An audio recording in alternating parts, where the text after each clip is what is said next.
sheeko la yaab leh kadib 60 sano oo dadaal iyo shaqo ah hadda waxa uu leeyahay 4 dukaan oo mid kamid ah isagu uu gado halka saddexda kalena kira loogu jiro sidoo kale waxa uu leeyahay guri fila ah oo ay ku wada nool yihiin isaga iyo xaaskiisa waxa uu alla siiyay 2 wiil iyo 2 gabdhood dhamaantoodna waxa uu u dhisay reero iyo guryo u gaar ah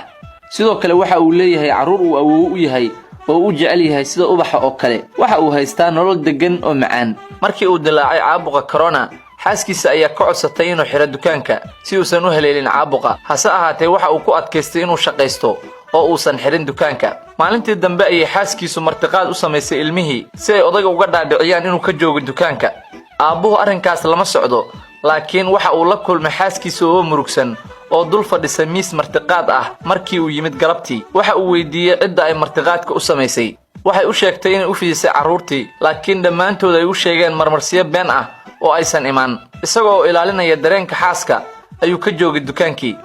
maalin kadib ayay wacday dhammaan ilmihii waxayna u sheegtay in aabahood uu corona ku dhacay intaas kadibna iyada ay soo wici jireen markasta waxayna u sheegi jirtay in aabahood uu xanuunka uga daray ilaa markii dambe ay u sheegtay in isbitaalka loo qaaday waxa ay ka codsatay inay soo booqdaan laakiin waa ay diideen dhammaan ilmihii iyagoo oo sheegaya inay ka baqayaan inuu xanuunka ku daarto 2 maalin kadib ayay u sheegtay in hadda uu dhintay dawladuna ay duugtay iyadana laga helay xanuunka corona 14 maalin kadib ayay u sheegtay inay ka roonaatay xanuunkii oo hadda ay caadi tahay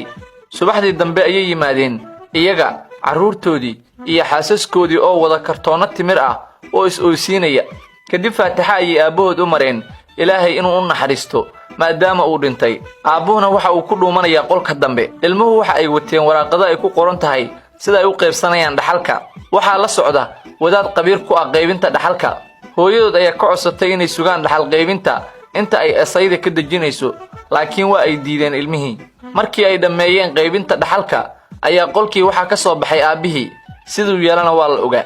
aabihii waxa uu yiri maalintaas ay caddaatay in waxa aan korsanayay aysan ahayn 4 awlaad ah ee ay ahaayeen 4 fayris oo waaweyn kadib adoogii waxa uu sameeyay dhammaan hantidii ayuu xaraashay isagoo ugu daaqay isbitaalada iyo masaakiinta hadda aabahan iyo xaaskiisu ari ayay ku dhaqdaan baadiyaha waxayna rajeynayaan in arigu uga roonaan doono carruurtoodii like muuqaalka si mar walba ay muuqaaladeena ku soo gaaraan sidoo kale share dheh ama copy link-ga noo taabo mahadsanid